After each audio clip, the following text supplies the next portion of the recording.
Assalamualaikum viewers, this is Sidra Parveen and all of you welcome to my YouTube channel Sidra's Tech House. So students, today topic of our discussion is foreign key.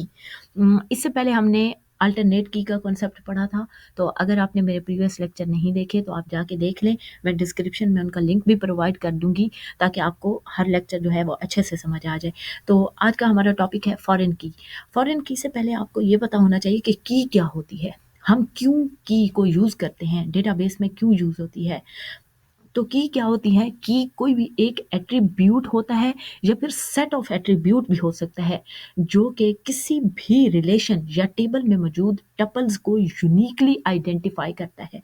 तो अब क्या है, इसको हम एक example के ज़रिए understand करते हैं कि लेट्स सपोज अगर आपने अपने स्कूल, कॉलेज, एकेडमी या फिर यूनिवर्सिटी की डेटाबेस बनाई है, तो वहाँ पर थाउजेंड्स ऑफ स्टूडेंट्स होंगे, मल्टीपल स्टूडेंट्स होंगे and it might be possible कि वहाँ पर 2 या 2 से ज़्यादा स्टूडेंट्स के नेम सेम हों, उनके फादर नेम सेम हो, इवन कि उनकी एज सेम हो या एड्रेस भी मतलब सिटी भी सेम हो सकता है। तो वहाँ पर क्या होगा, वहाँ पर आपके लिए आइडेंटिफाई करना मुश्किल हो जाएगा कि क्या ये 2 डिफरेंट स्टूडेंट्स हैं जिनकी इन्फॉर्मेशन सेम है या फिर ये एक ही स्टूडेंट है जिसके अगेंस्ट मल्टीपल एंट्रीज हुई पड़ी हैं। तो वहाँ पर इस कन्फ्यूजन को अवॉइड करने के लिए हम की का कॉन्सेप्ट यूज़ करते हैं, क्योंकि की हम तब बनाते हैं जब हम कोई भी ऐसा एट्रीब्यूट सेलेक्ट करते हैं जिसकी हर वैल्यू जो है वो क्या हो, यूनिक हो, ताकि वो हर टपल को यूनिकली आइडेंटिफाई कर पाए।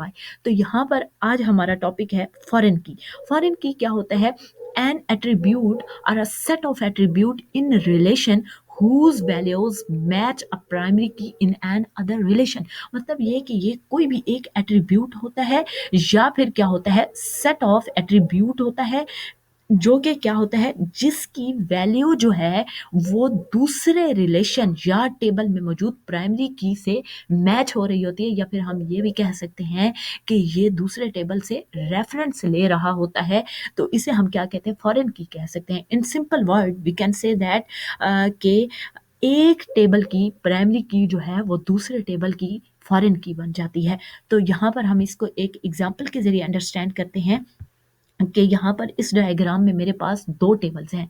एक है स्टूडेंट टेबल और दूसरा है मेरे पास सब्जेक्ट टेबल। स्टूडेंट टेबल में मैंने डिफरेंट एट्रीब्यूट ले रखे हैं जिनके नेम मेरे पास है registration number, name and class. और जो मेरे पास दूसरा टेबल है वो है सब्जेक्ट का, उसमें मैंने 3 एट्रीब्यूट ले रखे हैं, registration number, subject and marks. अब इसी तरह अगर हम स्टूडेंट टेबल की बात करें तो यहाँ पर रजिस्ट्रेशन नंबर वो एट्रीब्यूट है जो कि हर स्टूडेंट को यूनिकली आइडेंटिफाई कर रहा है, क्योंकि किसी भी 2 स्टूडेंट का रजिस्ट्रेशन नंबर जो है वो सेम नहीं होता, बल्कि हर स्टूडेंट का रजिस्ट्रेशन नंबर जो है वो क्या होता है, यूनिक होता है। और प्राइमरी की भी यही कंडीशन होती है कि प्राइमरी की कांट कंटेन डुप्लीकेट वैल्यू, मतलब प्राइमरी की जो है वो यूनिक वैल्यू पर इंक्लूड होती है एंड प्राइमरी की कांट कंटेन नल वैल्यू, मतलब प्राइमरी की जो है वो नल भी नहीं हो सकती।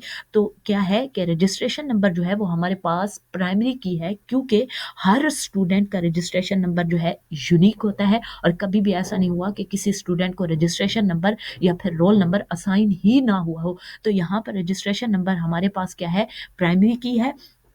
और फिर मैंने क्या किया है कि जो मेरे पास सब्जेक्ट का टेबल था, वहाँ पर मैंने इसी रजिस्ट्रेशन नंबर को एज अ फॉरेन की यूज़ किया है।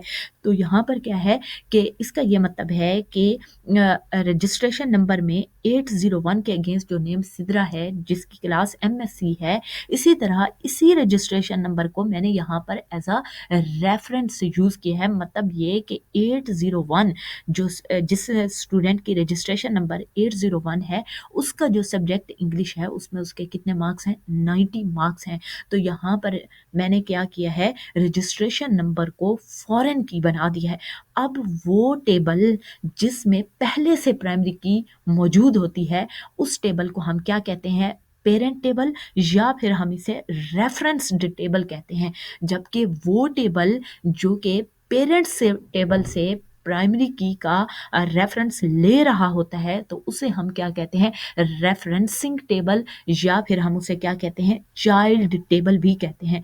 अब यहाँ पर क्वेश्चन ये आता है कि क्या एक टेबल में एक से ज़्यादा फॉरेन की हो सकती हैं? यस, एक टेबल में एक से ज़्यादा फॉरेन की हो सकती हैं, लेकिन अगर यही क्वेश्चन प्राइमरी की के बारे में किया जाए तो एक टेबल में एक से ज़्यादा प्राइमरी कीज़ नहीं हो सकती, बिकॉज़ अगर हमारा काम एक ही एट्रीब्यूट से चल रहा है, मतलब एक ही एट्रीब्यूट हर टपल को यूनिकली आइडेंटिफाई कर रहा है, तो वहाँ पर दूसरा एट्रीब्यूट लेने की ज़रूरत नहीं है।